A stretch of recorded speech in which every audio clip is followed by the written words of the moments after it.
একজন রোগী যখন ক্রমাগতভাবে শারীরিকভাবে খারাপ হতে থাকে, ঝুঁকিপূর্ণ অবস্থা থেকে মুমূর্ষ অবস্থার দিকে যায়, তখন মানুষ খুব নির্বিকার হয়ে যায়।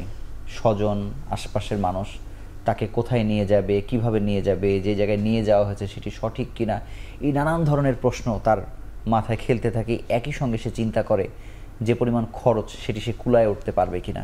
এই ঝুঁকিপূর্ণ এবং মুমূর্ষ রোগীদের চিকিৎসা নিয়ে আমরা বিস্তারিত আলোচনা করব আরোগ্য নিকেতনে। আমাদের আজকের আলোচনার বিষয় দিয়েছি ক্রিটিক্যাল কেয়ার। এই বিষয়ে কথা বলতে আমাদের স্টুডিওতে উপস্থিত হয়েছেন স্বনামধন্য দুজন অতিথি। আমাদের সঙ্গে আছেন doctor Mohammad Motiul Islam, consultant critical care medicine, Azgar Ali হাসপাতাল। সঙ্গে আরও যুক্ত হচ্ছেন ডাক্তার ফাতেমা আহমেদ, সহযোগী অধ্যাপক, critical care medicine, BIRDEM general হাসপাতাল। আপনাদের দুজনকে স্বাগত জানাচ্ছি আমাদের অনুষ্ঠানে।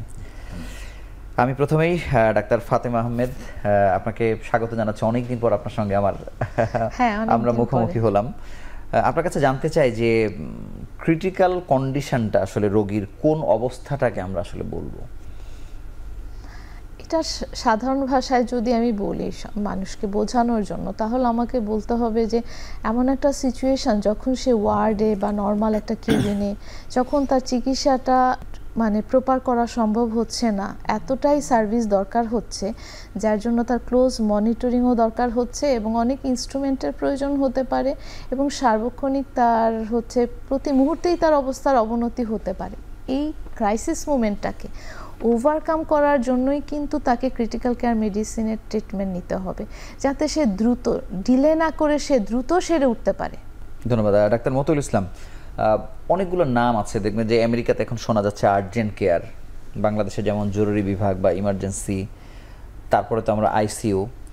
এই ফেজগুলোর মধ্যে আইসিইউতে যাবার আগে ক্রিটিক্যাল ট্রিটমেন্টটা আসলে শুরু হয়ে যায় কিনা? আপনাদের এই যে ক্রাইসিস, একজন ক্রিটিক্যাল কেয়ার মেডিসিনের যে স্বল্পতা, আপনি তো আইসিইউ পর্যন্তই তো আপনি সাফিসিয়েন্ট না, তাহলে আপনাকে তো আর অন্য কাজে আসলে কেউ পাচ্ছে না।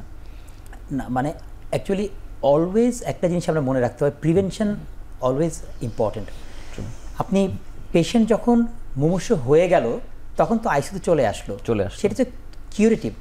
তো তার আগে পেশেন্টের গেটওয়ে থাকে, গেটওয়ে কয়েকটা জায়গা থাকে। একটা হচ্ছে ওপিডি আমার চেম্বারে, কিন্তু মুমূর্ষু রোগী কিন্তু রাতে বলেন বা যখনই আসেন তার কি ইমার্জেন্সিতে যায়। শুধু emergency department is a very big department in the hospital. তারা করবে কি, মুমূর্ষু রোগীগুলোকে আইডেন্টিফাই, ঝুঁকিপূর্ণ রোগীগুলোকে আইডেন্টিফাই করবে, তাদের মধ্যে যারা ঝুঁকি থাকবে তাদেরকে অ্যাপ্রোপ্রিয়েট ট্রিটমেন্ট দেবে, দেয়াতে যদি রেসপন্স করে এবং তারা যদি স্টেবল হয় তাকে কেবিনে পাঠাবে। আর যেই পেশেন্টটাকে ট্রিটমেন্ট দেওয়ার পরেও ঝুঁকিপূর্ণ থেকে যায় তখন মনিটরিংয়ের জন্য আইসিইউতে পাঠাতে পারে, অথবা যেই পেশেন্টটা অলরেডি মুমূর্ষু হয়ে গেছে তাদেরকে আইসিইউ পাঠাবে।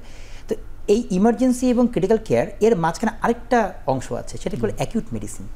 আচ্ছা, অ্যাকিউট মেডিসিনটা হচ্ছে আপনার ধরুন কোনো পেশেন্ট অলরেডি মুমূর্ষু, বেশি সাপোর্ট লাগতে পারে, তাকে আপনি আইসিইউতে পাঠিয়ে দেবেন। কিন্তু আরেকটা পেশেন্ট আছে যারা স্টিল আনস্টেবল বাট ক্রিটিক্যাল না, তাদের জন্য আপনি অ্যাকিউট মেডিসিন একটা ডিপার্টমেন্ট আছে যেটা বাংলাদেশে ডেভেলপ করছে। তো সাধারণত ইমার্জেন্সি ডিপার্টমেন্ট এবং আইসিইউর মাঝখানেও এরা কাজ করে। কিছু কিছু পেশেন্টকে তারা ধরেন একটা সেপসিস, একটা পেশেন্ট নিউমোনিয়া নিয়ে ঝুঁকিপূর্ণ অবস্থায়, অথবা ট্রমাটিক ব্রেন ইঞ্জুরি, কোনো একটা পেশেন্টের ট্রমা নিয়ে এসছে, পেশেন্ট জ্ঞানে আছে কিন্তু আমরা ক্লু পাই যে এই পেশেন্টটা সামনে খারাপ হতে পারে, এই মুহূর্তে এই পেশেন্টগুলোকে আমরা আইসিইউতে রাখছি। কিন্তু সুযোগ আছে ক্রিটিক্যাল কেয়ার ছাড়াও অ্যাকিউট মেডিসিনের আন্ডার যদি থাকে, যদি এই পেশেন্টটা তাদের ট্রিটমেন্টটি ভালো হয় তখন অ্যাকিউট মেডিসিন থেকে চলে গেল, খরচ কমে গেল। কিন্তু হঠাৎ করে যদি কোনো পেশেন্ট খারাপ হয়ে যায় ওয়ার্ড বা কেবিনে, তখন কিন্তু ডাক্তার বা নার্স যেই অ্যাটেন্ড করুক, সে যখন বুঝতে পারে যে এই পেশেন্টটাকে এই মুহূর্তে খুবই ইমার্জেন্সি সার্ভিস দরকার, তখন কিন্তু হসপিটালগুলোতে কোড ব্লু কল করতে পারে। কোড ব্লু একটা ভেরি ইম্পর্টেন্ট টার্ম। ব্লু শব্দটা একটা ইন্ডিকেটর, ব্লু মানে পেশেন্ট সিক। তো কোড ব্লু হচ্ছে বললে তখন অনেক ডিপার্টমেন্টের ডাক্তার এসে সাথে সাথে পেশেন্টটা যাতে খারাপ না হয় তখন কিন্তু অ্যাক্টিভিটি, ইমার্জেন্সি অ্যাক্টিভেশন শুরু হয়েছে। এবং ওই পেশেন্টটাকে বারডেমে আছে, আজগর আলীতে আছে, এবং আমরা সাকসেসফুলি আমাদের পেশেন্ট ওয়ার্ডে খারাপ হলে সাথে সাথে আমরা কোড ব্লু, যদি আমার নার্সও কল করে সাথে সাথে কিন্তু ওইখানে 7-8 জন ডাক্তার চলে যায়। আইসিইউর ডাক্তার, সিসিউর ডাক্তার, কার্ডিওলজির ডাক্তার, মেডিসিনের ডাক্তার, অ্যানেস্থেশিয়ার ডাক্তার, নার্স সাথে থাকে, তো তারা সাথে সাথে এই পেশেন্টটাকে অ্যাসেস করে, দেখে যে পেশেন্টের কতটুকু নিড, এই মুহূর্তে কি এখানে রাখা যাবে কিনা, অথবা তাকে সিসিউতে পাঠাতে হবে কিনা, অথবা তাকে আইসিইউতে পাঠাতে হবে কিনা, অথবা ইমার্জেন্সি কিছু ট্রিটমেন্ট দিলে সে ওই মুহূর্তে স্টেবল থাকবে কিনা। যদি না থাকে মনে করেন, তখন তো তাকে আমার একটা সেফ সার্ভিস দিতে হবে। ওই পেশেন্টটাকে তখন আইসিইউর জন্য ডাক্তাররা চেক করে যে আইসিইউ না সিসিইউ। দেন হচ্ছে এই পেশেন্টটাকে ট্রান্সপোর্টেশন সেফ হবে কিনা সেটা চেক করে, তার এক্সপেন্ডিচার কেমন হতে পারে সেটাও একটা মাথায় রাখতে হবে। দেন হচ্ছে তার ফিউচার, যেমন অনেক সময় প্যালিয়েটিভ কেয়ারের পেশেন্টও খারাপ হয়ে যায়, তার জন্য তো অনেক সময় আইসিইউ দরকার হয় না, কিন্তু যেটা সিক রিকভারের চান্স অনেক বেশি, সেই পেশেন্টগুলো কিন্তু তখন সেফলি লিফট দিয়ে কিভাবে আসবে, কোন ট্রলিতে যাবে, তার সাথে কতটুকু অক্সিজেন থাকবে, এবং সে যাতে আইসিইউতে পৌঁছে সেফ হ্যান্ডে, তখন আইসিইউতে তারা কল করবে পেশেন্ট আসতেছে, সেইখানে কিন্তু ডাক্তার নার্স রেডি থাকবে, বেড রেডি থাকবে। দেন পেশেন্ট, অনেক সময় আমরা দেখি ইভেন লিফটেও এইখানে একটা নলেজের ব্যাপার আছে যে একটা পেশেন্ট লিফটে ট্রান্সপোর্ট করার সময় অক্সিজেন বেশি দিতে হয়, বিকজ হাইপোক্সিমিয়া হয়ে যায়। সেই জন্য তো এই কোড ব্লু সার্ভিসটা আমি বলবো যে বাংলাদেশের সমস্ত হসপিটালে কিন্তু থাকা উচিত। কতগুলোতে আছে আপা? আমার জানা মতে মানে 5-6টা হাসপাতাল আছে, এর মধ্যে সরকারি নেই। সরকারি নেই এর ভিতরে, সরকারি নেই। মানে হ্যাঁ, মানে এটা অ্যাকচুয়ালি হসপিটাল সেফটি বান্ডেলের মধ্যে থাকা উচিত। পেশেন্টের সেফটি, পেশেন্ট সেফটি বান্ডেল, মানে পেশেন্টের সেফটি, পেশেন্ট আপনার কাছে এসছে কেন হসপিটালে? সেফ থাকার জন্য। হ্যাঁ রাইট, পেশেন্টস এখন আমরা এটাকে নিউজ বলে একটা, হ্যাঁ, মানে হসপিটালে নিউজ আছে আপনার স্কোরিং, মানে একটা পেশেন্ট পালস, ব্লাড প্রেশার এগুলো দেখে বুঝতে পারে পেশেন্ট খারাপ হচ্ছে কিনা।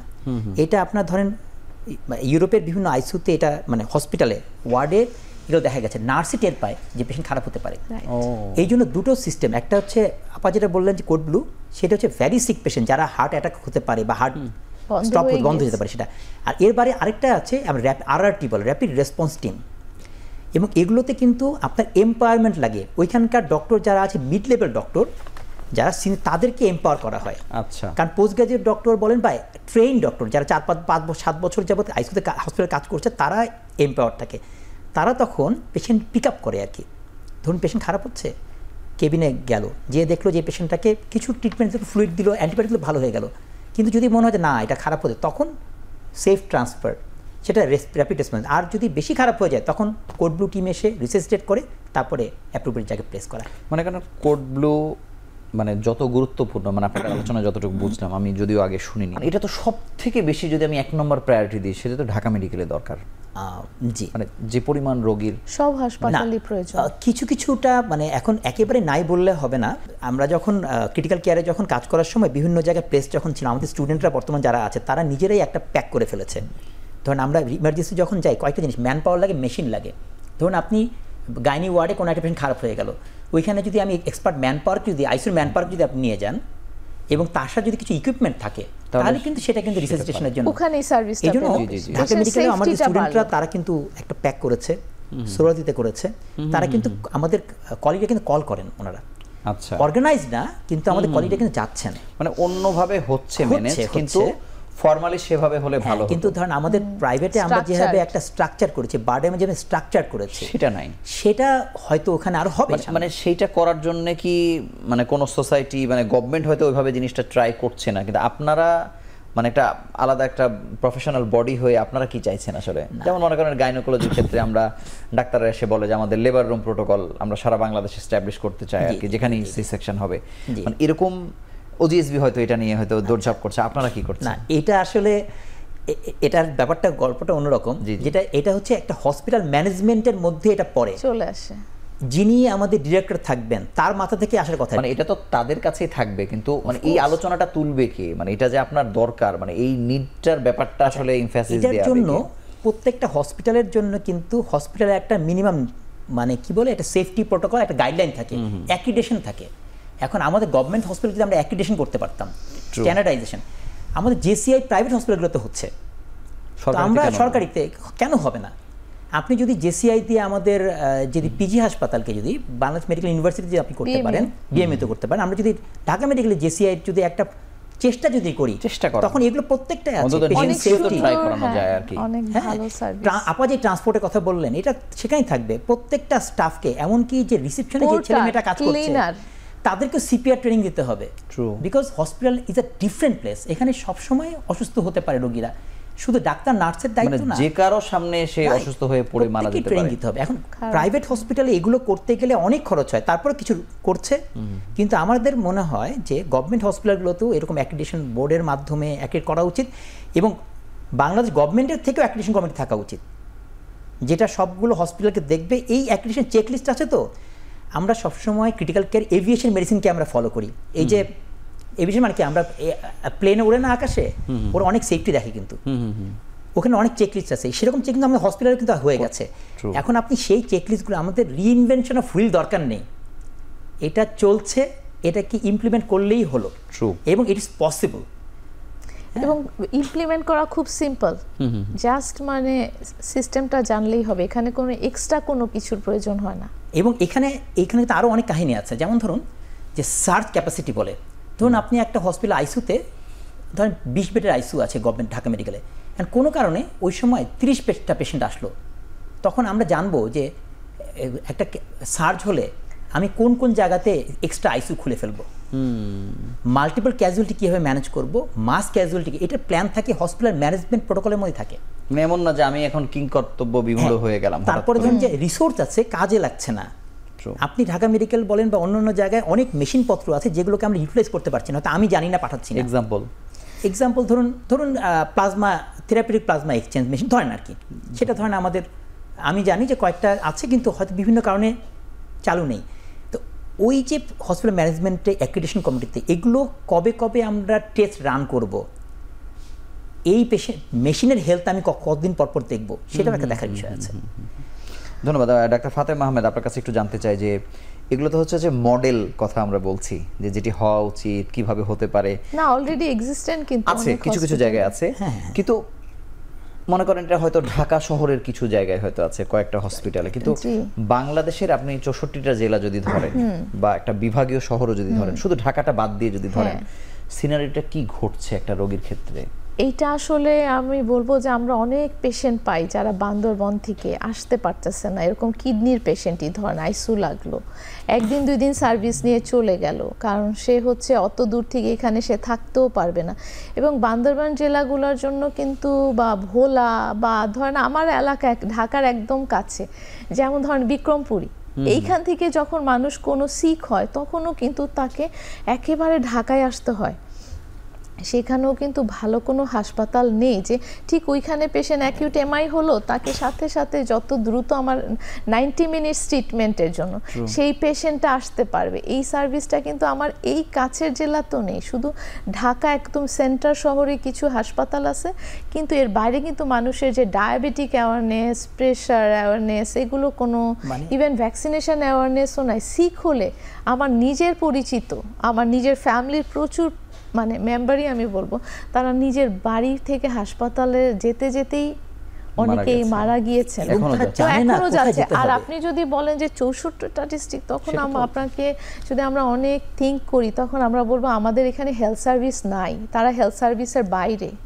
ইভেন ধরেন একেবারে দূরে একটা স্নেক পয়জনিং হলো বা একটা অ্যাক্সিডেন্ট হলো বান্দরবনে, সাপোজ ধরেন, এই ধরনের মানুষ এত দূর আসতে পারে না, প্রেগনেন্ট লেডি আসতে পারে না।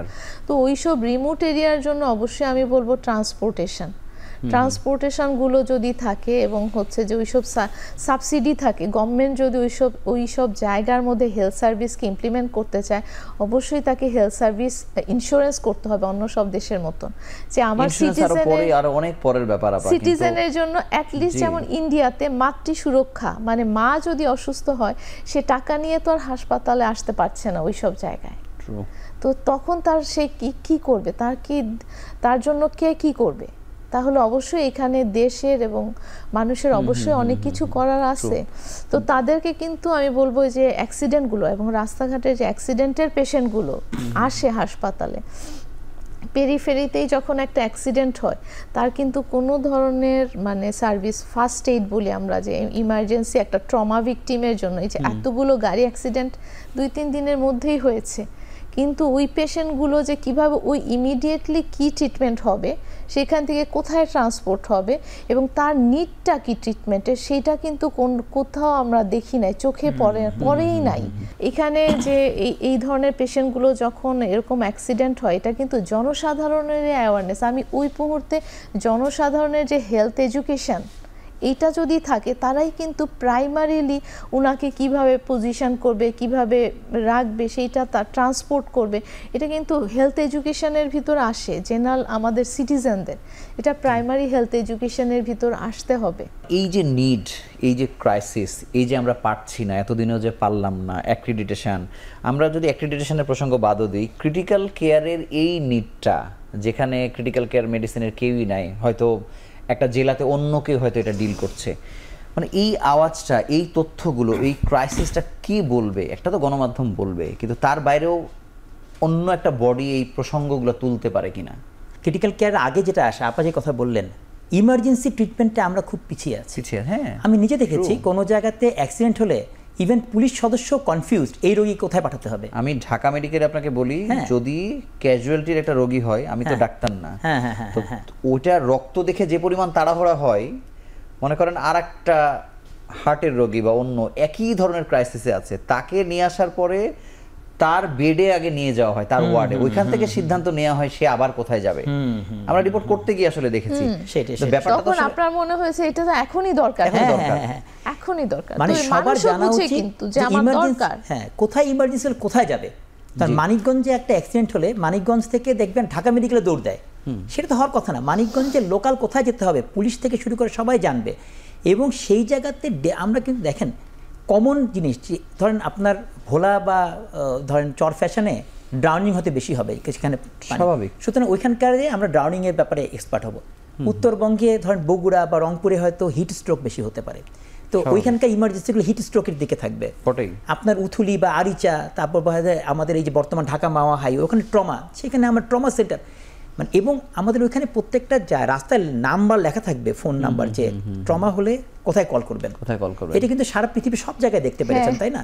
কিন্তু আমরা কিন্তু এই জায়গায় যেতে পারিনি। তবে কেন আমরা বিদেশে গেলে তো ইন্স্যুরেন্স করে যাচ্ছি, অন্তত আমি যেন কভারেজ পাই, মানে এটা একটা ম্যান্ডেটরি একটা অপশন। আমরা ছোট্ট একটু বিরতি নিয়ে ফিরছি কিছুক্ষণ পরেই।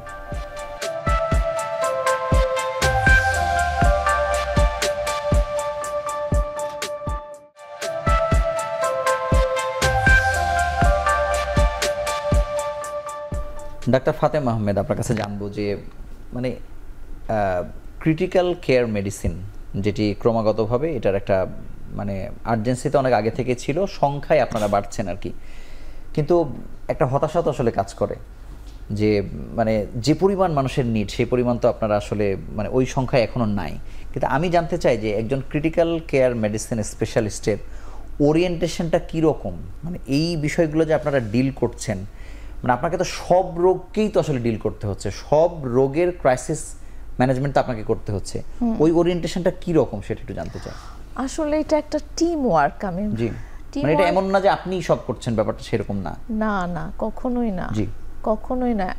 একটা ধরেন আমরা করছি, যখন করি তখন আমি যদি মনে করছি যে না, ওনাকে এই জায়গাটাতে ওনার স্পেশাল অ্যাটেনশন দরকার, এক্সপার্টাইজ দরকার, তখন ওই এক্সপার্টাইজ কিন্তু কাজ করে। যেমন ইটস এ টিম ওয়ার্ক কেন বলি, ধরেন একটা চেস্ট টিউব, প্রচুর এখানে হিমোথোরাক্স আছে, চেস্ট সার্জন কাজ করতেছে, তারপর ধরেন একটা কিডনির স্পেশাল কোনো ডায়ালাইসিসের দরকার, তো সেইখানে কিডনি নেফ্রোলজিস্ট কাজ করছে। যেমন ব্রেইনের কিছু দরকার, স্পেশাল সাজেশন দরকার, অপিনিয়ন দরকার তার, তখন সে কাজ করবে।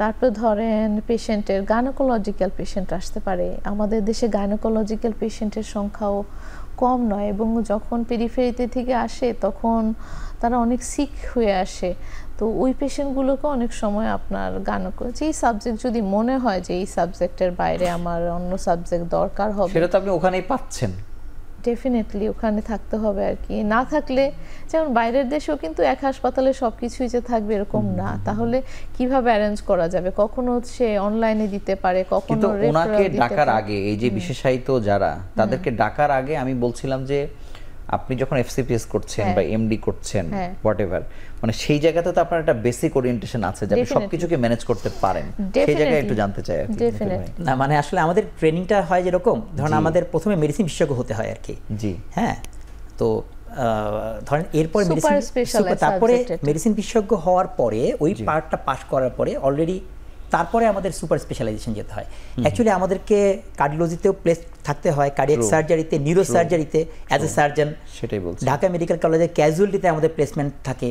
তো প্রত্যেকটা জিনিসই আমাদের মানে যেই ইমার্জেন্সি জায়গাগুলো আছে সব জায়গাটা আপনি টাচ করে করে আসেন আর কি। মানে আমাকে তো জানতে হবে যে কোনটা ইমার্জেন্সি হতে পারে এবং প্রাথমিকটা আমরাই এবং অনেক কিছু আমরা নিজেরাই করতে পারি, যেমন চেস্ট টিউব দেওয়া থেকে শুরু করে, যেমন কিডনির যে ডায়ালাইসিসগুলো মানে হাইয়েস্ট ক্রিটিক্যাল কেয়ার ডায়ালাইসিসগুলো আমাদেরই দায়িত্বে পড়ে। তো সেগুলো জন্য ফুল ট্রেনিংয়ে আমাদের থাকা দরকার এবং অ্যাকচুয়ালি আমরা এগুলো করি। হ্যাঁ, তারপর ধরুন যে বিভিন্ন লাইন্স থাকে যেগুলো ভাস্কুলার ক্যাথেটার বা এগুলোর এক্সপার্টিজ আমাদের করতে হয়।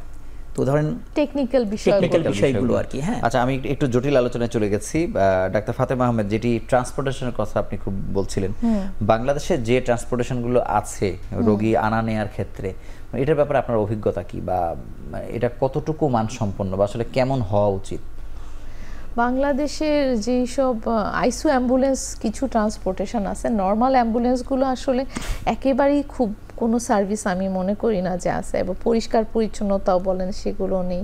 তারপর অনেক সময় প্রপার মানে অ্যাডিকুয়েট অ্যামাউন্ট কারো অফ থাকা না থাকার কোনো বিষয় আছে কিনা আইসিইউতে, মানে সরি মানে অ্যাম্বুলেন্সে এমন তো না যে শুধু অ্যাম্বুলেন্সে করে আসবে, সেখানে কি কোনো অ্যাটেন্ডেন্ট থাকতে হবে কিনা, মানে মেডিকেল পার্সোনাল ইস্যুসগুলো হেলথ জানেন? কেয়ার, জি হ্যাঁ ডেফিনেটলি হেলথ কেয়ার প্রোভাইডার বলি সেটা আমরা। থাকে না তো, আমাদের থাকে কি? এখানে যদি নর্মাল অ্যাম্বুলেন্সে আসে তখন কেউই থাকে না, শুধু থাকে না। সিলিন্ডারের অক্সিজেনটা এবং পেশেন্টের ফ্যামিলি থাকে। আর যদি আপনি বলেন স্পেশাল অ্যাম্বুলেন্স, সেখানে কিন্তু সাথে সাথে হেলথ কেয়ার প্রফেশনাল থাকে দুইজন, নট ডাক্তার না, নার্স হতে পারে, জি, জি, জি, টেকনিশিয়ান জি। হতে পারে, তারা কিন্তু ট্রেনিং নিচ্ছে মানে এই অনেক যে সেন্টারে। থাকে এরকম অ্যাম্বুলেন্সের সংখ্যা তো হাতে কম। গোনাই বোধহয়। অ্যাম্বুলেন্সগুলোর ভিতর অনেক ইনস্ট্রুমেন্ট থাকে। এই ইনস্ট্রুমেন্টে যদি ধরেন ওই হেলথ কেয়ার প্রফেশনাল ইভেন হসপিটালে কল দিতে পারে যে আমি এইরকম বিপদে পড়েছি, ইসিজি ডে এরকম, তো আমাকে হসপিটালকেও তো রেডি হইতে হবে যে এই পেশেন্টটা হার্ট অ্যাটাকের পেশেন্ট কামিং, এরকম আর কি। আইডিয়াল অ্যাম্বুলেন্স এরকম হওয়া উচিত। কিন্তু হসপিটাল না হয় মানে আমাদের দেশে হয়েছে কি অ্যাম্বুলেন্সের সাথে হসপিটালের কতটুকু কানেকশন আছে, এই অ্যাম্বুলেন্স সার্ভিসটা আমার এত দেখি নাই আমি কখনো। তবে হচ্ছে যে এই আর যদি পেরিফেরি বলেন, এখান থেকে যে লম্বা সময় লাগে এই অ্যাম্বুলেন্সগুলোতে আসতে, তারপরে আমাদের যে রাস্তায় একটা অ্যাম্বুলেন্সের জন্য ছেড়ে দিতে হবে জায়গাটা, আমাকে গ্রিন লাইন তৈরি করতে, বাইরের দেশে যেরকম আমরা গেলে দেখি যে অ্যাম্বুলেন্স আসতেছে সমস্ত গাড়ি ফাঁকা করে, তার jন্য একদম জায়গা খালি, ওই সম্মান বোধটা একটা অ্যাম্বুলেন্সের জন্য। কিন্তু সম্মান কেন, বাইরে তো একটা মানুষ যদি একজন ড্রাইভার বুঝে ফেলে যে আপনি যাওয়ার চেষ্টা করছেন, তাকে ও তো কত দূরে থেমে যায়। জি জি, মানে তখনই মনে হয় যে মানুষ হিসেবে মনে হয় আমার মর্যাদা আছে, বা এটা ফিল হয়। আমি যে বিষয়টা জানতে চাচ্ছিলাম সেটি আপনার কাছে জানতে চাই যে মানে এই যে আইসিইউ গুলো, আমাদের আইসিইউ মানে হচ্ছে যে আপনার শ্বাসকষ্ট বা কিছু হলে আপনাকে হয়তো অক্সিজেন দিচ্ছে এত দূর, এর বাইরে কি আসলে ঝুঁকিপূর্ণ রোগী বা ক্রমাগত মুমূর্ষু হতে থাকা রোগীকে যেমন ট্রান্সপোর্টেশন দরকার সেটির থেকে আমরা কত দূরে আছি? ইমার্জেন্সি মেডিকেল সার্ভিস, এটা একটা সায়েন্স, এটা একটা মেডিসিন অ্যাকচুয়ালি, ইমার্জেন্সির পার্ট কিন্তু। জি, transportation is a part of emergency medicine. যাদের মানে এইটাও কিন্তু গভর্নমেন্টের হেলথ কেয়ার ডেভেলপমেন্টের সাথে সাথে পেশেন্ট পিক করে নিকটস্থ ইমার্জেন্সি সার্ভিসে পৌঁছানোটাও একটা সায়েন্স। এবং এই জন্য কিন্তু ডাক্তার বা নার্স না, ট্রেইনড পারসন থাকতে হবে। সাধারণত প্যারামেডিকদেরকে দেয়া হয়, তারা জানে যে পেশেন্টকে কীভাবে পজিশন করতে হবে, ওই মেশিনগুলো কীভাবে চালাতে হবে এবং কাকে কল দিতে হবে, এই জিনিসগুলো জানে। একটা ডাক্তারও কিন্তু সে নাও জানতে পারে, একটা নার্সও নাও জানতে পারে, সিপিআর সে দিতে পারে, সিপিআর, হ্যাঁ। এবং প্রি হসপিটাল ট্রিটমেন্টের মধ্যে পড়ে, যখন সে হসপিটালটা পেশেন্টটা পিক করলো, সে জানে যে নিকটস্থ কোন হসপিটাল যেতে পারে, সে ওইখান থেকে লোকালি ওই জায়গাতে, ধরেন ওই হসপিটাল যদি ইমার্জেন্সি সিচুয়েশনে ওই মেশিন ওখানে থাকবে, আপনার অক্সিজেন তো অবশ্যই থাকবে, ইন্টুবেশনও করতে পারে, এবং বেশিরভাগ জায়গাতে লাইফ সাপোর্ট মেশিনও থাকে। এবং যেই প্যারামেডিক যায় তারা ইন্টুবেট করতে পারে, মানে লাইফ সাপোর্ট মেশিন দিতে পারে, যারা লেম্যানও করতে পারবে। রাইট। এবং ওটা করার পরে তারা ইসিজি নিতে পারে, ইসিজি নিয়ে এবং লাইফ সাপোর্ট দিয়ে তারা যোগাযোগ করে এই পার্শ্ববর্তী হাসপাতালে, জানায় যে আমার এরকম একটা পেশেন্ট আছে, আমরা এখানে আনবো কিনা। তখন ওই ডাক্তার সাহেব ইমার্জেন্সি যে থাকে, সে বলে না, তুমি এই হাসপাতালে এটার জন্য এখানে না 2 কিলোমিটার দূরে অমুক হাসপাতালে তুমি নিয়ে যাও। আচ্ছা, তখন ওই হাসপাতালে কল করে দেওয়া হয় যে এইরকম পেশেন্ট আসতেছে এবং ডাক্তাররাও রেডি থাকে। মানে কিন্তু আমি জানতে চাই যে যেমন বারডেম বা এটার সাথে যদি আমি কম্পেয়ার করি যে একটা সরকারি হাসপাতাল ঢাকা মেডিকেল বা বাংলাদেশ মেডিকেল বিশ্ববিদ্যালয়, এইখানকার ট্রান্সপোর্টেশন সিস্টেম দুটো সেন্টারের মধ্যেও আসলে কতটা পার্থক্য? আপনাদের যে একটা আমাদের অ্যাম্বুলেন্স কোনো অ্যাম্বুলেন্স নেই, এই ধরনের অ্যাম্বুলেন্স নেই। ইব্রাহিম কার্ডিয়াক হসপিটালের আছে। হ্যাঁ, ওনাদের অন পেমেন্ট, এটা পুরোই কিন্তু প্রাইভেট সেক্টর। তো পেমেন্টটা হয় কি যে এই পেমেন্টটাও দেখা যায় আইসিইউ অ্যাম্বুলেন্সের কিন্তু যে এক্সপেন্ডিচার, পেশেন্টে এটার জন্য প্রিপেয়ার থাকে না যে ওই অ্যাম্বুলেন্সকে আমি কল দিব, ওই অ্যাম্বুলেন্সটা আসবে। আমার যে বাসায় থাকে সে যদি ওই ধরনের অ্যাম্বুলেন্স কল করে, তখন কিন্তু ওই অ্যাম্বুলেন্স আমাদের এত স্বল্পতা যে যখন চাইবে ওই মুহূর্তেই সে নাও পেতে পারে। তাও তো ইব্রাহিম কার্ডিয়াক হয়তো একটা রেট দিচ্ছে, কিন্তু ও যখন সরাসরি অন্য কোনো কারো কাছে দামাদামি করে তখন তো সে আরো বিপদের ভিতরে পড়ে। তা তো অবশ্যই, এটা হচ্ছে কি অবশ্যই কোনো ফিক্স তো এরকম রেট ওইটা করা হচ্ছে কি ইব্রাহিম কার্ডিয়াক এবং আরেকটা করা হয়েছিল, তারা আসলে করেছিল কি ইন হসপিটাল ট্রান্সফার। একটা আইসিইউ থেকে, ধরেন বারডেম আইসিইউ থেকে কোনো একটা পেশেন্ট আর্টসগলিতে আসবে বা আর্টসগলি হসপিটাল থেকে বারডেমে যাবে, এই ইন্ট্রা হসপিটাল ট্রান্সফারের জন্য এটা ডেভেলপ করা। এটা ইটস নট ইমার্জেন্সি পার্ট। মানে আমি বলতে চাচ্ছি যে হসপিটালের পার্ট হিসেবে অ্যাম্বুলেন্স রাস্তায় নাই, থাকা উচিত না? এটা প্রত্যেকটা সিটির মেয়র এবং এদেরকে ইনভলভ করতে হবে যে আমার এই এরিয়াতে আমার একটা অ্যাম্বুলেন্স পাশেই থাকবে। আপা একটা খুব ভালো কথা বলেছেন। জি জি জি জি, এটা আসলে local public involvement and awareness ছাড়া হবে না, হবেই না। বাইরের কয়েকটা দেশে আমি দেখেছি যে যেই হসপিটাল, ধরেন আপনি একটা মেডিকেল কলেজ, আপনার ধরেন জেলা সদরে একটা মেডিকেল কলেজ হসপিটাল আছে, এখন ওইখানে একটা লোকাল কমিটি আছে, ওইখানকার জনসাধারণের একটা লোকাল কমিটি আছে, তার এডুকেশনাল স্ট্র্যাটেজি যেমন তাদেরকে এই হসপিটাল কীভাবে চালানো যায়। অ্যাজ এ পেশেন্ট আপনি যখন যাবেন তখন আপনি চাবেন এই যন্ত্রটা কেন ঠিক নাই, ওরাই তখন তদবির করে কেন্দ্রে যে ভাই আমার এই টাকা এটা ঠিক করে দেন, ওরাই ডাক্তার সাহেবদের সমস্যাটা শুনে। কিন্তু এখানে তো লোকাল মানুষ তো আবার ডাক্তারকে পিটাই। না না না না, এটা তো নেগেটিভ সেন্স, না নেগেটিভ সেন্স, এটা নেগেটিভ। আবার তারা হেল্প করে নেগেটিভ সিনারিওটা অন্যরকম হয়ে গেছে। মানে আমি লোকাল কমিউনিটিকে ইনভলভ করতে পারিনি, যে কারণে এটা আমি বুঝাইতে পারিনি। অবশ্যই এটা আমি যে আপনি নেগেটিভ নিউজটা না বলে আমাদের প্রচুর, আমি জেলায় আমি যখন ছিলাম আমার এলাকার লোকজন তো আমাকে হেল্প করেছে। অ্যাকচুয়ালি মানুষ হেল্প করে, আমরা নেগেটিভটাতে প্রচার করি বেশি। অবশ্যই করে। হ্যাঁ, আমি যেমন পজিটিভটা প্রচারই হয় না। যেমন ধরুন আমাদের বাংলাদেশে বোন ম্যারো ট্রান্সপ্ল্যান্ট হচ্ছে এত সস্তা, এটা কিন্তু অনেকেই জানে না। লিভার ট্রান্সপ্ল্যান্ট যখন হয় এত সস্তায়, সেটা কিন্তু মানুষ জানে না। 1 কোটি টাকায় হয়। আমি একটা রোগীর ইন্টারভিউ করেছি, হ্যাঁ সেটা ইন্ডিয়াতে 1 কোটি টাকা হয়, বাংলাদেশে কততে হয়? সে 12 লাখ টাকায় করে ফেলেছে। 12 থেকে 25 লাখ টাকার মধ্যে সে করতে পারছে। আমাদের আজগলি হসপিটালে বোন ম্যারো ট্রান্সপ্ল্যান্ট হাইয়েস্ট খরচ হয়েছে 25 লাখ টাকা, হাইয়েস্ট, আর লোয়েস্ট 5 লাখ হয়েছে। কিন্তু আমার পার্শ্ববর্তী দেশে লোয়েস্ট হচ্ছে 50-এর উপর, 50 লাখ রুপির উপরে। তো এই প্রচারটা কিন্তু হয় না। সেরকম এই এলাকার লোকের সাথে কনফ্লিক্টটাতে আমরা বলছি, কিন্তু আমি যে এলাকায় এখন কাজ করি এই এলাকার ম্যাক্সিমাম লোক তো আমার সাথে ফ্রেন্ড। আপনি বান্দরবনে যান, প্রত্যেকটা লোক চায় তার এলাকায় ডাক্তার থাকুক, হ্যাঁ, হেলথ কেয়ার সিস্টেমটাতে। এবং তারা একটা হাসপাতাল আসলে তারা মনে করবে ইট ইজ ব্লেসিং। আমরা চাঁদপুরে গিয়ে দেখে আসলাম যে একটা শিপ গেছে 2 মাসের জন্য। তো শিপটা চলে যাওয়ার সময় তার মন ভেঙে গেছে যে আমার নাগালের মধ্যে একটা হাসপাতাল ছিল, তার ভরসা ছিল। যেটি বলছিলাম যে এখন এই পরিস্থিতি উন্নয়নের জন্য আসলে কথাগুলো যদি আলোচনায় চলে আসছে, একেবারে কোথায় থেকে শুরু করা দরকার? আমাদের স্বাস্থ্য বিভাগ তো বুঝার কথা, মানে এখন তো কিছুটা পরিবর্তনের কথা তো আমরা শুনছি।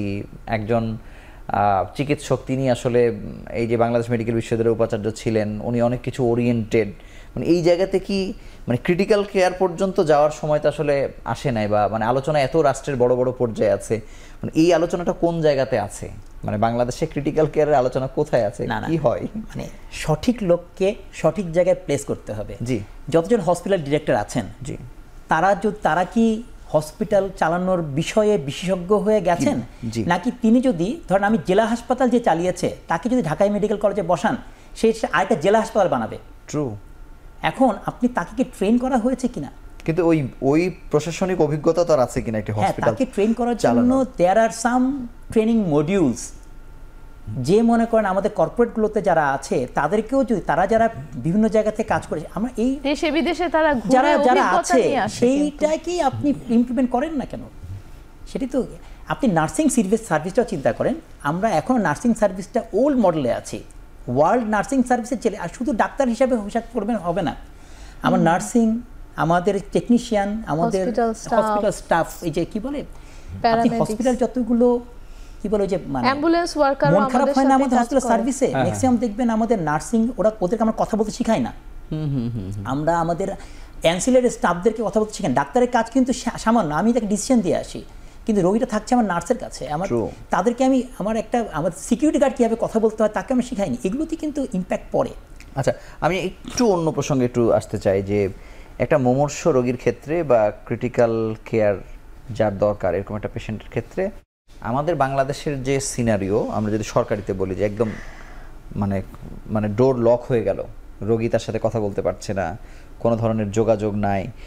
আবার আমি আমেরিকার একটা হাসপাতালে দেখলাম যে আইসিইউ মানে ওখানে বসেই ওই পেশেন্টের সাথে একদম কথা বলছে, ওইখানে ল্যাপটপ নিয়ে হাসাহাসি করছে। মানে এই জিনিসটা আমাদের কাছে একটু কেমন লাগে, মানে বাংলাদেশে হয়তো সংক্রমণের যে একটা ভীতি, এটি নিয়ে কোনো আলোচনাও হয়তো নাই, কিন্তু ওইখানেও তো ওই সেম ভীতিটাই তো আসলে আছে। তাহলে ওরা কি করে আসলে মানে একটা মুমূর্ষ রোগীকে বা একটা ঝুঁকিপূর্ণ রোগীকে কিভাবে ট্যাকেল করছে পুরো ফ্যামিলি মেম্বার সহ, এটার ব্যাখ্যাটা যদি একটু দেন।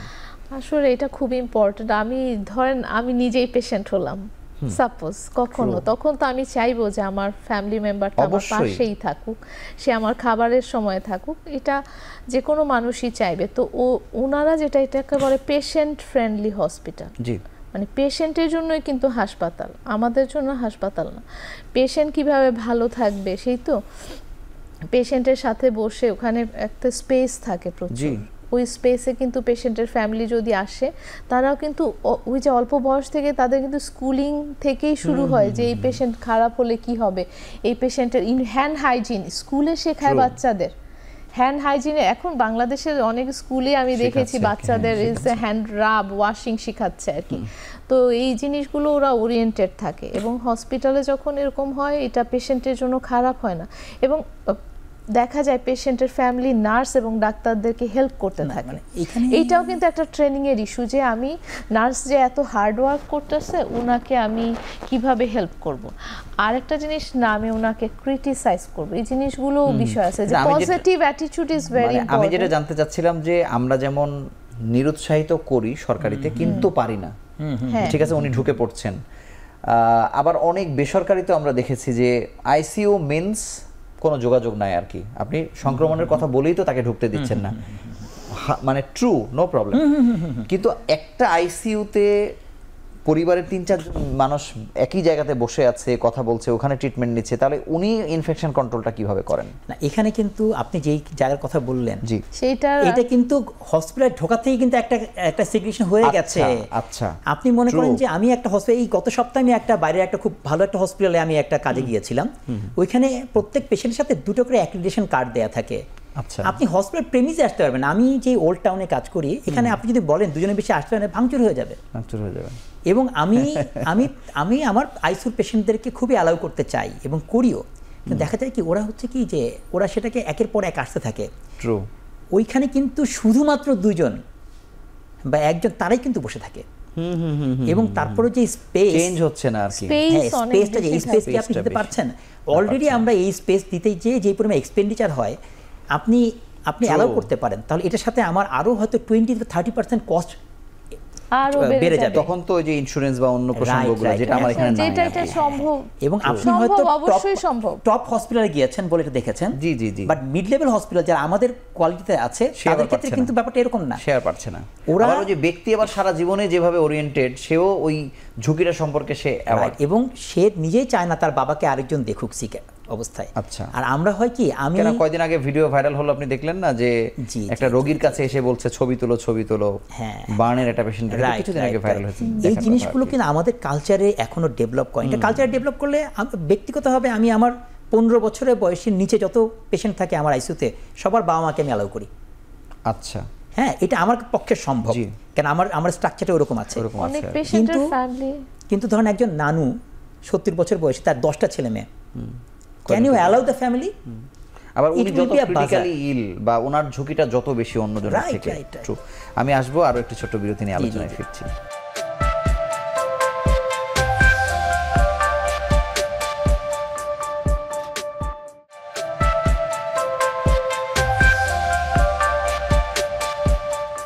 ডাক্তার ফাতেমা আহমেদ, আপনার কাছে জানতে চাই, আমরা যদি এই আলোচনা রেখে মানে বাংলাদেশ ক্রিটিক্যাল কেয়ারের চিকিৎসায় মানে একটা মানুষকে সর্বোচ্চ ট্রিটমেন্ট দেওয়ার জন্য সেন্টার কম হতে পারে, সেটা 1টি 2টি 5টি হতে পারে।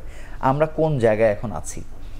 বাংলাদেশের যে জনসংখ্যা, সেই জনসংখ্যার তুলনায় এইটা তো একেবারেই রেশিও হিসেবে খুবই অপ্রতুল এবং শুধু তাই না, আমাদের যে পার্শ্ববর্তী দেশগুলোর সাথে তুলনা করি যদি আমরা, ধরেন আমাদের ইনস্ট্রুমেন্টের কি পরিমাণ ইনস্ট্রুমেন্ট সেগুলো তৈরি হচ্ছে, কি পরিমাণ দেশে, সেগুলো খুবই কম সংখ্যক। অধিকাংশ ইনস্ট্রুমেন্টই কিন্তু আমাদের, because it is a very technical subject, তো সেই জন্য ইনস্ট্রুমেন্টগুলো কিন্তু আমাদের বাইরে থেকে নিয়ে আসতে হচ্ছে।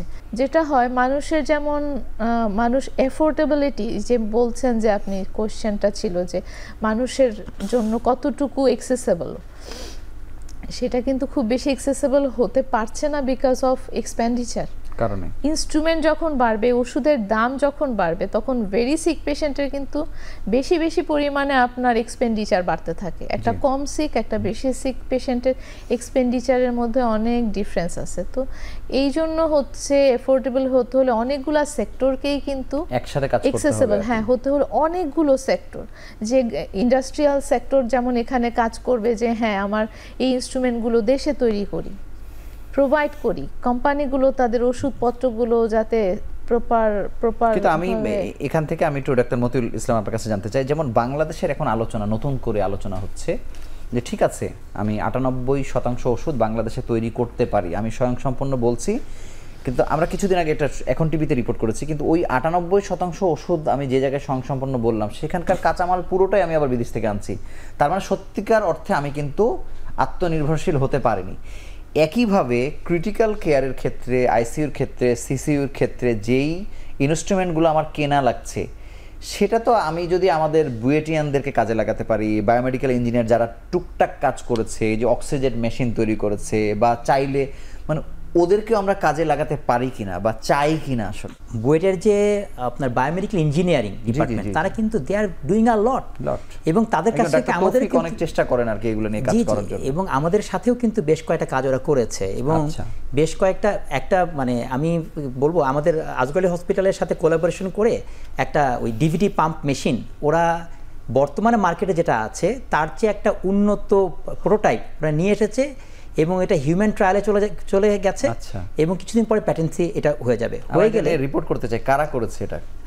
আচ্ছা, আমি ওই ছেলে মেয়েদের ওদের ঠিকানা আপনাকে দিয়ে দেবো, এবং ওটা হয়েছে কি, ওটা কিন্তু ওরা একজন করে ফেলেছে, সেকেন্ডটা আরেকজন করেছে, এখন থার্ড প্রোটোটাইপ চলছে আর কি। আচ্ছা, মানে আমি ওদের টিচারদের সাথে আপনাদের কানেকশন করে দেবো, এবং এইরকম ইনোভেশন চলছে। কিন্তু এটা ফিউচার খরচের দিক থেকে কি আবার কম হবে? অনেক কম। যেমন আমরা ওই যে লাইফ সাপোর্ট ইনটিউবেশন যখন করি, ল্যারিঙ্গোস্কোপ, যে ভিডিও ল্যারিঙ্গোস্কোপ, এটার একটা প্রোটোটাইপ আমাদের বর্তমান যারা থার্ড ইয়ার স্টুডেন্ট তারা একটা করেছে, ওইটা অ্যাওয়ার্ড উইন করে জার্মানি থেকে ওরা সেটা 4 জন ছেলে মেয়ে ঘুরে এসছে, এবং সেটাকে ওরা পরবর্তীতে ডেভেলপ করবে।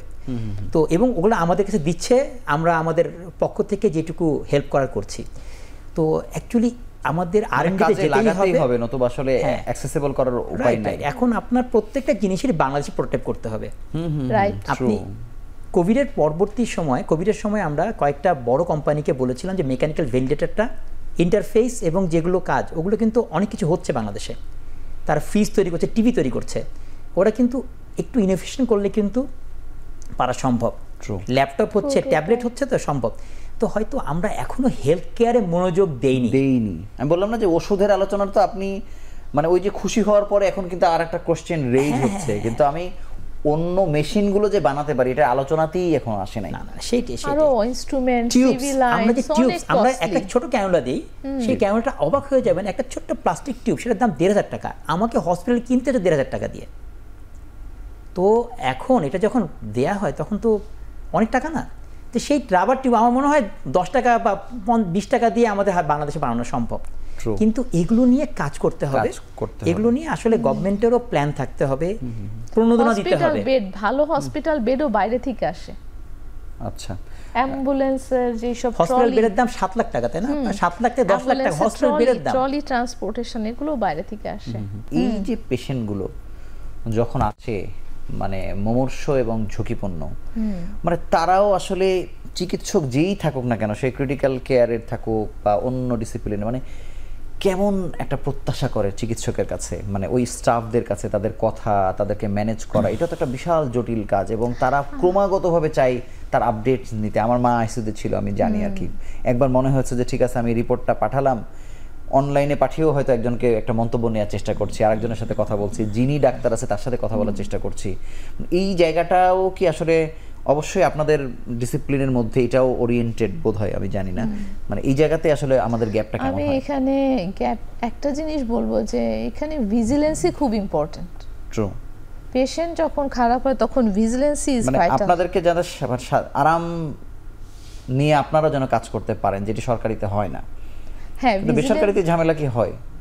এখানে ঝামেলার বিষয় না, এটাকে আপনার কনফ্লিক্ট বলি আমরা। কনফ্লিক্ট, পেশেন্ট কি ডিমান্ড, ফ্যামিলি কি ডিমান্ড করতেছে, আপনি কি বলছেন, সেইটা ইটস আ কনফ্লিক্ট। এটাকে কথা বলে বুঝতে হবে যে আসলে সমস্যাটা কোথায়। তো ভিজিলেন্সি ইম্পর্টেন্ট। আরেকটা হচ্ছে আপনি যেটা বললেন না, বারে বারে আপনি যখন একটা, আমাদের দুই ধরনের পেশেন্ট থাকে, একটা হচ্ছে বার্ডেমের মানে একটা ইন্স্যুরেন্স পেইর মতন, নন পেইং পেশেন্টগুলো ইন্স্যুরেন্স পেই, তার কিন্তু সবচেয়ে ভিআইপি সার্ভিসের মতন সে কিন্তু যে কোনো সময় আইসিইউতে সার্ভিস নিতে চাইলে সার্ভিস নিতে পারে। এরকম সার্ভিসের পেশেন্ট আছে, তার কিন্তু কোনো টাকা পয়সা পেও করতে হয় না। সেই পেশেন্টগুলো যখন আসে তাদের ফ্যামিলি কিন্তু আমাদেরকে দেখি যে কোনো, তারা জানে যে ডাক্তার এখানে সর্বোচ্চটা করবে, এবং তাকে তাকে ওই যে যেহেতু পেমেন্ট করতে হয় না, তার কিন্তু অত চিন্তাও করতে হয় না। সে নিজের মতন কাজ করতেছে, ফ্যামিলি হাসপাতালে পেশেন্টের যতটুকু দরকার হচ্ছে করছে, যখন ভালো হয়ে যাচ্ছে আইসিইউ থেকে ট্রান্সপোর্ট হচ্ছে। ইন্স্যুরেন্স পে না হলে হয় কি, যখন এই টাকা পয়সার একটা ফাইন্যান্সিয়াল ক্রাইসিস মানুষের ভিতরে থাকবে, তখন এটা পেশেন্টের ফ্যামিলিকে পেইনে ফেলে দেয়। ওই পেইন থেকে আসলে উঠে আসা খুব কঠিন হয়ে যায়। তখন হয় কি, উনি অনেক কোয়ারিজ, ওইটা ডাক্তারের সামনে হয়তো ওই কষ্টটা চলে আসে, আসলে পেইন আমরা বুঝি যে তার ওইটা পেইন আছে, তখন ওই অ্যাফোর্ডেবিলিটিটা একটা ইম্পর্টেন্ট। আর এমনিতেও তার যে পছন্দের মানুষটা অসুস্থ হচ্ছে, তখন সে যে কোশ্চেনগুলো করবে, প্রত্যেকটা কোশ্চেনেরই হয়তো ইম্পর্টেন্স থাকে, এবং প্রত্যেকটা কোশ্চেনই ইম্পর্টেন্ট। কোনো জায়গায় হয়তো চিকিৎসক না থাকলে অন্য কেউ না কেউ তো থাকবে যে আনসার করবে। ট্রেন যে ডাক্তার থাকে বা ট্রেন যে নার্স থাকে, সে যদি ট্রেন হয়, সে আসলে অ্যানসারগুলো দিয়েই দিবে। অসংখ্য ধন্যবাদ। আমরা আরো একটি ছোট্ট বিরতি নিয়ে, শেষ বিরতি নিয়ে আলোচনায় আসছি।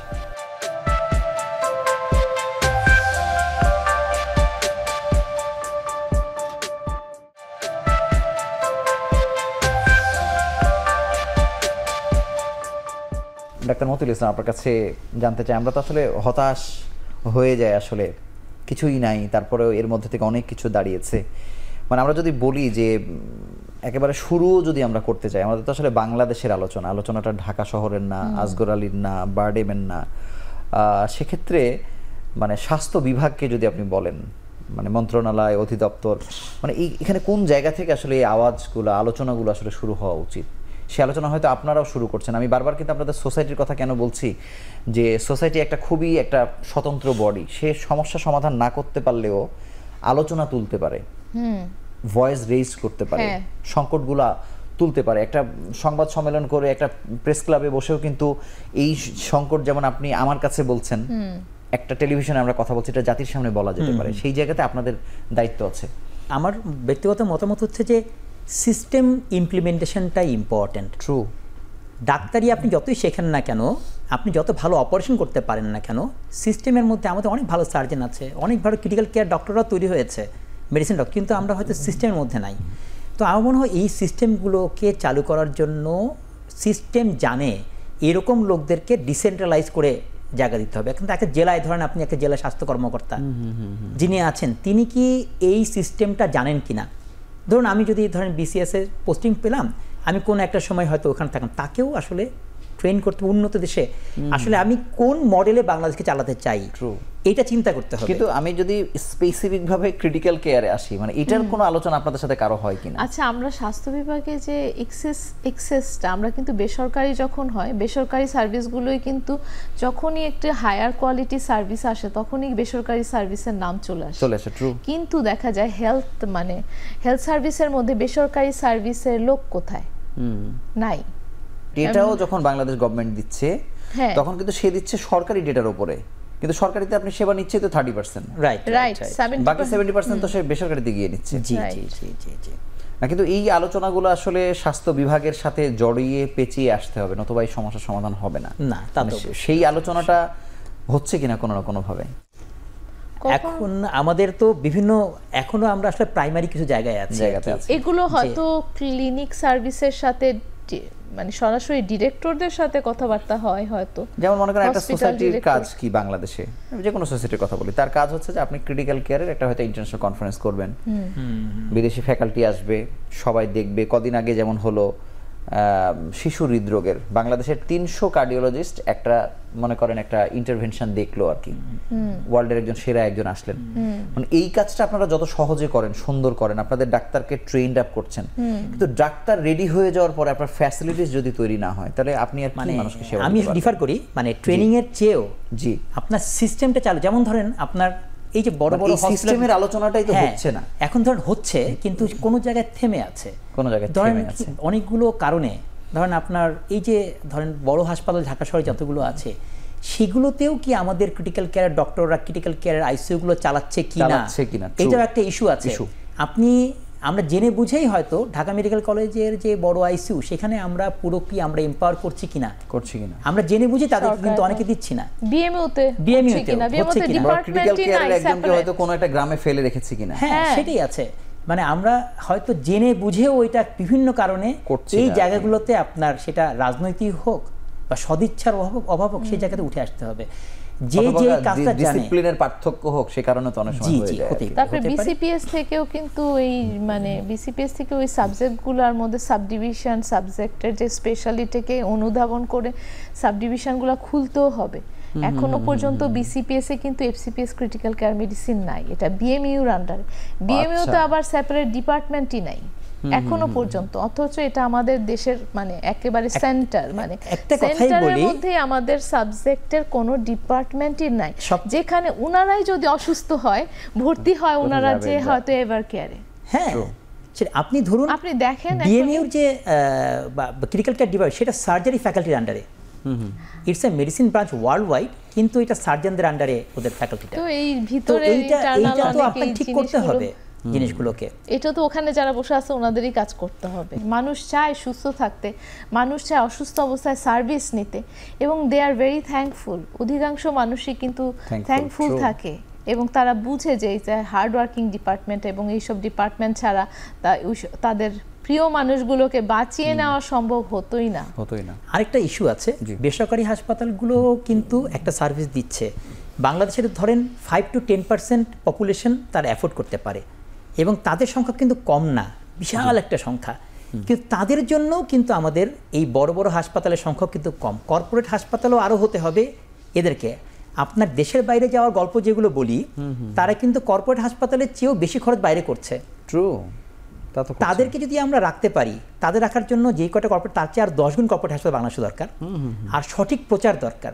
আর আমাদের হয় কি, বিদেশের চিকিৎসার পজিটিভ প্রচার করি আর দেশের নেগেটিভ প্রচার করি। কোভিডের মর্টালিটি সবচেয়ে কম যে কটা দেশে, তার মধ্যে বাংলাদেশে ছিল, কিন্তু আমরা কিন্তু ভালোই ফাইট করেছি। এখন এই প্রচারগুলো আমাদের, এখন এই যে কর্পোরেট যেগুলো হচ্ছে, আমার মনে হয় এগুলোতেও আরও বেসরকারি উদ্যোক্তা, সরকারি উদ্যোক্তাতে আরও এগিয়ে আসা উচিত, এক হয়ে যাওয়া উচিত। সেম প্ল্যাটফর্ম আপা যেটা বললেন, যে আসলে প্রাইভেট পাবলিক পার্টনারশিপ থাকা উচিত। আমরাও গভর্নমেন্টের সাথে কাজ করব, গভর্নমেন্ট আমাদের সাথে কাজ করবে। হ্যাঁ, আমাদের এক্সপার্টিজও আদান প্রদান করা উচিত। তারপরে মেশিনও ব্যবহার হবে, জনগণের লোডটাও আসলে একটা সামঞ্জস্য। সরকার একার পক্ষে পারবে না।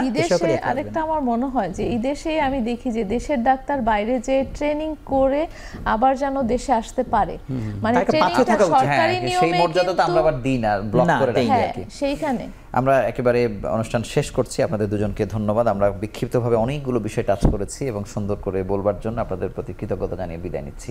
আপনাকে অসংখ্য ধন্যবাদ। জি, শুধু স্বাস্থ্য নয়, যে কোনো খাতেই যদি সিস্টেম না দাঁড়ায়, একজন ক্রিটিক্যাল কেয়ার মেডিসিন স্পেশালিস্টের কথা যদি বলি, তিনি হয়তো তার কাছে আসা একটি রোগীকে খুবই ভালো সেবা দিচ্ছেন, কিন্তু তার মা, বাবা, স্বজন তার কাছে যখন পাচ্ছেন না, অন্য একটা জায়গায় গিয়ে কিন্তু তিনি আবার সাফারার হচ্ছেন এবং চেয়ে চেয়ে দেখতে হচ্ছে যে কত অসহায়ত্বের মধ্যে পৃথিবী থেকে বিদায় নিচ্ছেন। এই গল্প প্রত্যেকটা পরিবারে যারা ক্রিটিক্যাল কেয়ারের কাজ করছেন তারাও হয়তো বা এক্সাম্পল বলতে পারবেন।